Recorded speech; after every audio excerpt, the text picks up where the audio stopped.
Kita lanjutkan dialog pemirsa. Mas Iqbal, tadi Ya. pertanyaan gantungnya adalah kondisi yang terlihat langsung oleh relawan yang di sana. Ini Mbak Ciki yang terjun langsung.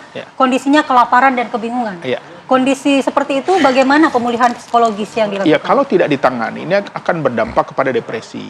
Dan depresi ini juga bisa menyebabkan gangguan jiwa dan lain-lain. Tapi saya melihat dalam konteks bencana, mereka rata-rata depresi salah satunya adalah harta benda. Ini penting nih, tentang masa depan yang mereka pikirkan. Shock, apalagi mereka-mereka yang rentan ya, yang pernah riwayat gangguan jiwa, kesan mental atau genetik, itu bisa menjadi berdampak buruk kepada kesehatan mentalnya. Nah, makanya pemerintah jangan hanya fokus kepada kesehatan fisik, tapi juga kirim para psikolog ya, para konselor ya, untuk bisa memberikan semacam psychological atau dukungan psikososial. Yang ini tentu saja kalau dibiarkan lama ya, bayangkan mereka dengan baju seadanya berhari-hari, perut lapar, nanti ujungnya bisa frustasi.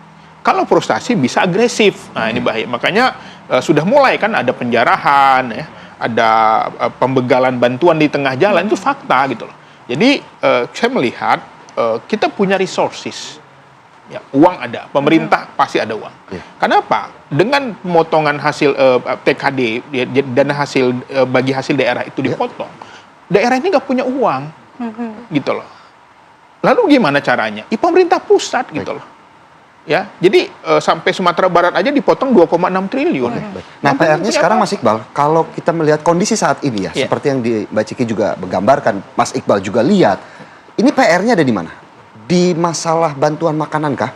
Atau kemudian sebenarnya bisa sembari berjalan nih untuk pendampingan psikologi di sana, seperti itu? Iya, saya kira semuanya sambil berjalan, tapi yang terpenting adalah infrastruktur sekarang. Jalan yang putus, internet yang hilang, listrik yang sering mati, BBM yang langka, kemudian juga rumah yang masih kotor. Maka perlu ada pengerahan untuk membantu warga membersihkan rumahnya. Saya pernah masuk satu rumah itu 3 meter pasir. Pasir isinya semua. Batu, pasir, kayu gitu loh. Tapi kehadiran kemudian relawan, pemerintah juga mungkin hadir di sana, apakah juga bisa memberikan dampak psikologi bagi para korban? Sudah pasti. Tetapi lagi-lagi harus datang dengan sebuah kepastian gitu loh. Kalau harapan. Bantuan ya yang dibutuhkan ya. Jangan terlalu banyak seremoni gitu loh. Mbak Ciki, ketika Anda melihat mereka kelaparan, kebingungan, kemudian apa yang dilakukan untuk menyapa atau sekedar memberikan hiburan kepada korban?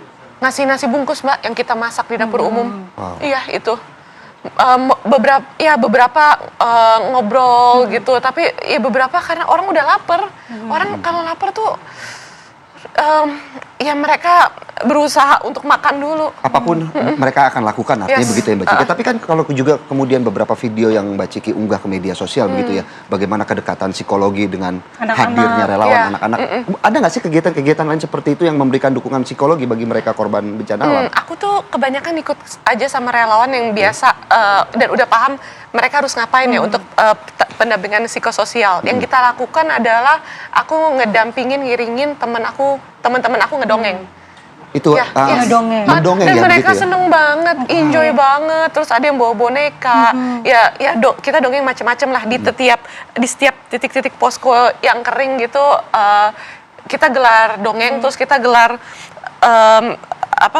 karton-karton yang ditulis kolom-kolom perasaan, pohon harapan, di post-it, artinya kegiatan-kegiatan bermain yang kemudian banyak dilakukan juga para relawan. Dan Masya Allah, Alhamdulillah mereka tertawa. Paling nggak itu bisa sedikit menghilangkan artinya melupakan sedih derita yang sedang mereka alamin ya. Berarti memberikan hiburan itu lebih penting juga ya dibandingkan dengan yang lain-lain. Paling nggak pada saat itu mereka enjoy dan tertawa walaupun habis itu ketidakpastiannya ada lagi. Iya, jadi memang yang kita antisipasi adalah trauma ke depannya, ini berat ya, karena para penyintas di posko itu mereka sulit tidur, mereka mimpi buruk dan ada kekhawatiran kalau takut tidur nanti ada banjir lagi.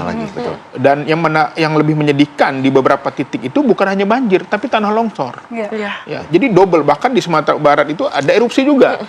Ya, jadi ini berat sekali menurut saya. Makanya lagi-lagi saya meminta benar kepada pemerintah untuk all out lah. Berikan yang terbaik, turunkan dana segera, turunkan resources. Kita punya TNI Polri yang punya alat berat ya. Karena di jembatan itu banyak putus, jalan rusak. Tapi pemulihan trauma tahap awal yang paling penting itu apa? Ya, yang pertama adalah memastikan mereka terpenuhi kebutuhan dasarnya, itu dua. Kedua, bawa mereka ke tempat yang aman. Ya. Dan yang ketiga adalah mulai libatkan mereka dalam keseharian.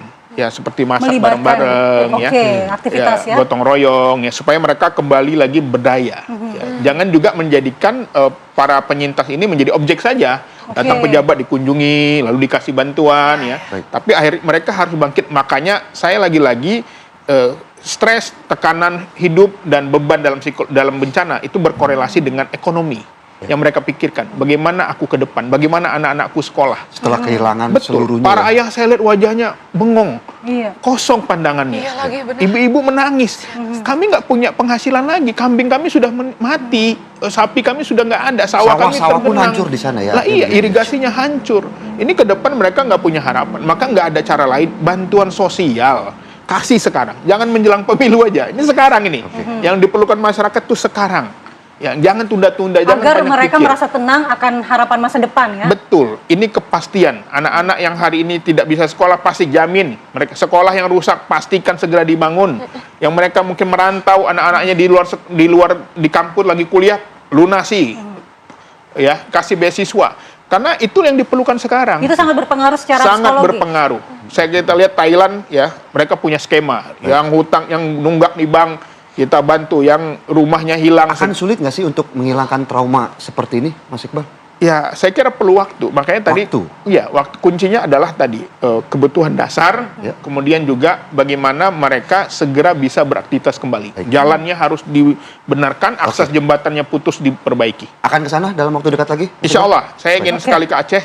Karena saya punya kenangan di sana. Mbak Ciki juga akan kembali? Insya Allah, lagi geser-geser kerja. Kita doakan ya bersama-sama ya, semoga lancar pemulihan bencana di Pulau Sumatera, Aceh, dan juga sekitarnya. Terima kasih Mbak Ciki dan juga Mas Iqbal untuk waktunya. Kita tentunya berharap bahwa bencana alam di sana juga tidak kembali terjadi dan juga seluruh korban bisa dengan segera ya pulih dengan trauma-trauma akibat bencana alam yang terjadi. Karena bangunan bisa hancur, tapi semangat harapan itu jangan sampai hancur. Begitu. Baik, terima kasih para narasumber dan kita akan kembali di Apa Kabar Indonesia Pagi dengan informasi lainnya, diantaranya tingginya pasang air laut ruas jalan RE Marta Dinata yang menuju arah Ancol dari Tanjung Priok, Jakarta Utara kembali terendam banjirop. Informasi selengkapnya dan laporan langsungnya sesaat lagi.